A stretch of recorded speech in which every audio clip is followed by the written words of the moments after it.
Aujourd'hui dans cette vidéo, je vais te parler de cette enceinte, la Beats Pill édition 2024. Enceinte portable et compacte annoncée au prix de 170 €. On va donc faire le tour du propriétaire ensemble et je vais comparer également cette Beats Pill 2024 à la JBL Flip 6. Donc reste bien connecté pour entendre ça. Salut, c'est Alex et dans cette vidéo, je vais donc te parler de cette enceinte, la Beats Pill édition 2024 qui sort pratiquement 12 ans après la première génération de Beats Pill. Donc ça fait quand même un bail que ce modèle n'a pas été mis au goût du jour. Et comme je te l'ai dit en début de vidéo, je vais donc réaliser un test comparatif entre cette Beats Pill 2024 et la JBL Flip 6 avec un test audio comparatif, mais également un test de comparaison au niveau de la réponse en fréquence. Et d'ailleurs, je la compare même à la JBL Charge 5 au niveau du test en fréquence, histoire de se donner une idée de ce qu'elle vaut vraiment cette Beats Pill 2024. Et comme d'hab, je compte sur toi pour mettre un pouce en l'air et à t'abonner à la chaîne. Allez, on commence tout de suite avec un rapide déballage de cette enceinte. Tu as donc une boîte assez classique avec quelques indications techniques à l'arrière et à l'intérieur de cette boîte, on tombe directement sur l'enceinte, mais on a aussi la notice d'utilisation et d'autres documents et des stickers, un câble de recharge USB-C vers USB-C et enfin l'enceinte qui a un petit film de protection dessus et en tout cas au premier abord ça semble assez quali. En termes de design pour cette Beats Pill édition 2024, on est sur une enceinte qui est vraiment élégante avec une forme de type capsule de médoc. Allez la capsule. Bien sûr, n'essaye pas de l'avaler hein. Surtout qu'avec son poids de 680 grammes, ça risque de ne pas être très digeste. Globalement, au niveau du style, c'est très sobre. La grille avant est en métal avec un petit B au milieu. Ce petit B me fait quand même penser à la marque Boulanger. Alors, donne-moi ton avis dans les commentaires. Le reste de la structure est en plastique caoutchouteux très doux, avec sur la partie inférieure de tout petits patins antidérapants. Sur le haut de l'enceinte, on y retrouve 4 boutons parfaitement intégrés dans la structure et aussi une petite LED et juste à côté un petit trou car elle est équipée d'un micro. À l'arrière de l'enceinte, on y voit également un autre trou qui correspond à la prise USB-C et sur le côté se trouve une sangle d'attache et de transport qui est d'excellente qualité avec un élément où est inscrit la marque Beats. Voilà, pas de fioriture avec ce modèle, ça reste quand même hyper sobre. Et pour écouter ta musique préférée, tu pourras utiliser cette enceinte sans fil grâce au Bluetooth version 5.3 avec la prise en charge des codecs SBC et AAC. Et si tu veux l'utiliser en filaire pour ta diffusion musicale, eh bien il n'y a pas de port jack 3,5 mm. Cependant, tu peux tout de même brancher sur la prise USB-C une source telle que ton smartphone par exemple, te permettant ainsi une écoute audio sans perte en lossless. Également, si tu te procures deux enceintes Beats Pill édition 2024, tu pourras les appairer ensemble et ainsi bénéficier d'un vrai mode stéréo avec les deux enceintes. Et d'un point de vue application sur smartphone ou tablette, eh bien il n'y a pas d'application proprement dit. Cependant, j'ai constaté que sur mon iPhone, eh bien j'avais un nouveau menu qui était apparu dans les réglages qui permet en soi très peu de réglages très intéressants et d'ailleurs il n'y a même pas la possibilité d'avoir un égaliseur, c'est bien dommage. Également grâce à son micro, tu pourras utiliser cette enceinte en kit main libre et comme la plupart des concurrents,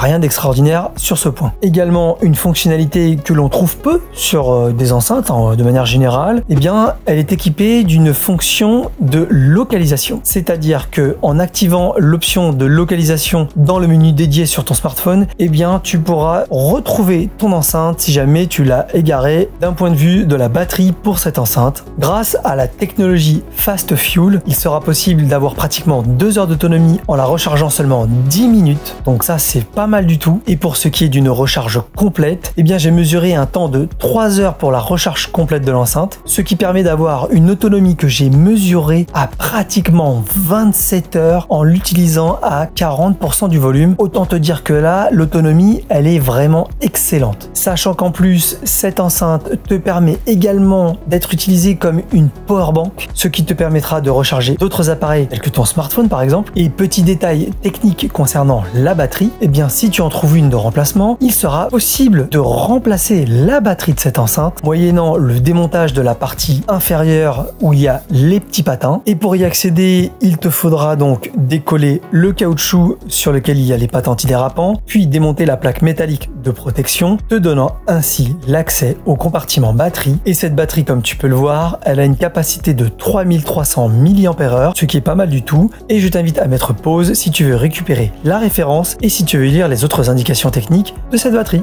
D'un point de vue étanchéité, cette enceinte est annoncée avec un indice de protection IP67. Elle est donc censée résister aux projections d'eau et à une immersion temporaire, en eau peu profonde bien sûr. Lors de mes essais, l'enceinte a en tout cas bien résisté et elle fonctionne toujours. Cependant, au moment où j'ai réalisé le démontage de la partie inférieure pour accéder à la batterie, eh bien j'ai constaté qu'il y avait un petit peu d'eau qui avait réussi à pénétrer via le compartiment batterie. Donc comme toujours, méfiance avec ces indices de protection, car même avec la certification, ça ne te garantira pas que ça ne va pas abîmer l'enceinte. Comme quoi l'étanchéité n'est pas forcément parfaite, même en sortie d'usine. Au niveau de ses caractéristiques audio, eh bien c'est une enceinte de voix avec un woofer ovale et un tweeter. Et par contre, il n'y a aucune précision sur la puissance de l'enceinte, ni même la réponse en fréquence de l'enceinte. Et c'est bien dommage de ne pas avoir ces infos, car pour ma part, en tout cas, je trouve que c'est important d'avoir ce genre d'indication quand tu veux faire une sélection au niveau de plusieurs enceintes. Étant donné qu'il n'y a pas plus d'infos techniques justement sur la partie audio, je te propose de passer à une écoute de cette enceinte. Et cette écoute est également un comparatif avec la JBL Flip 6 au niveau du test musical. Et on se retrouve dans la conclusion pour débriefer de la qualité audio. Franchement, ça envoie pas mal quand même.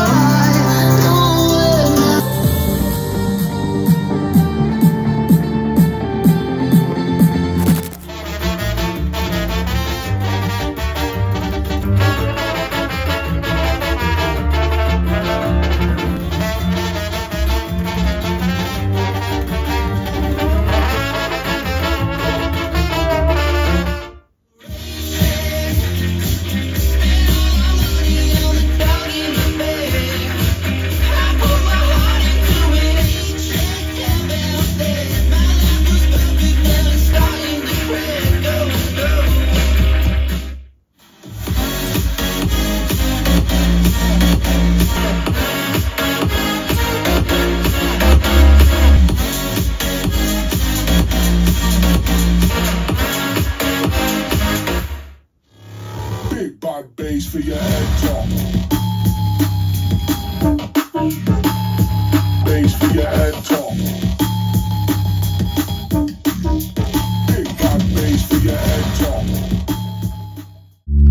Alors juste avec le petit test de basse, et bah en fait il y a un bruit de plastique là.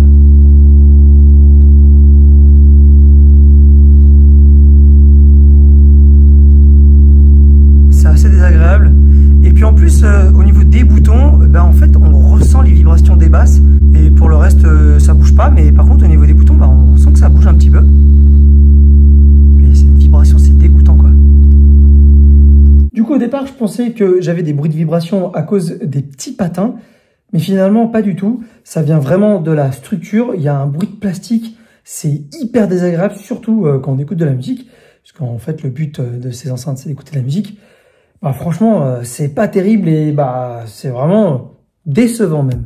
Allez, on passe maintenant à la conclusion pour cette Beatspill édition 2024. Alors, pour ce qui est de sa qualité audio, c'est globalement pas mal du tout. Et quand je la compare à la JBL Flip 6, elle s'en sort plutôt bien. Même si j'ai constaté qu'à la première écoute, il manquait quand même un peu de précision dans le médium. On va voir ça avec les courbes justement. Et au niveau du bas du spectre, eh bien, ça reste intelligible. Mais ça manque quand même un petit peu de profondeur et un petit peu d'impact par rapport à la JBL Flip 6. Et dans le haut du spectre, ça reste assez équilibré. Même si j'ai constaté un petit pic qui me piquait un petit peu les oreilles. Donc on va passer tout de suite aux courbes justement, car j'ai réalisé des mesures plus précises. Et effectivement, quand on regarde ces courbes, on voit que sur la courbe de la Beatspill, ça reste assez linéaire, mais on voit quand même qu'il y a une plus faible tenue dans les médiums et dans les basses par rapport à la JBL. Et on voit également ce pic aux alentours des 7 kHz qui va apporter un côté un peu plus criard des aigus quand tu montes dans le volume. volume. Et comme tu peux le voir sur ces courbes, il y a également une courbe bleue. Et celle-ci est en fait la courbe de mesure de la JBL Charge 5. Et à savoir que les conditions de mesure pour les trois enceintes sont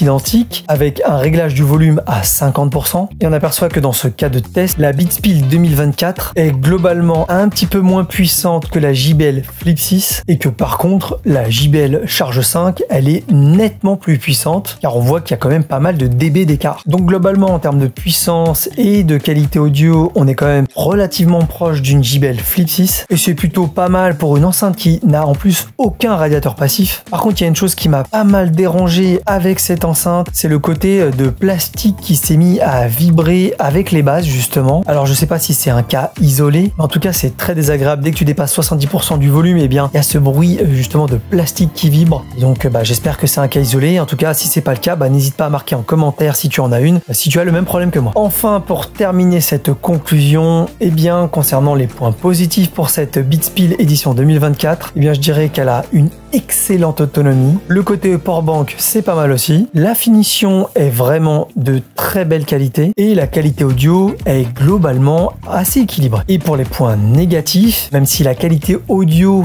est quand même assez équilibrée, et bien je trouve que ça manque quand même un petit peu au niveau des médiums. Et aussi je trouve dommage qu'il n'y ait pas plus de fonctionnalités disponibles via une application pour pouvoir gérer cette enceinte. Par exemple un égaliseur, c'est toujours bon à prendre, ça permet de l'ajuster en fonction de ses goûts. Voilà, c'était la présentation de cette Beatspill édition 2024. Merci d'avoir regardé cette vidéo. N'oublie pas de liker, commenter et t'abonner à la chaîne pour ne rien rater des prochaines vidéos. Allez, ciao ciao!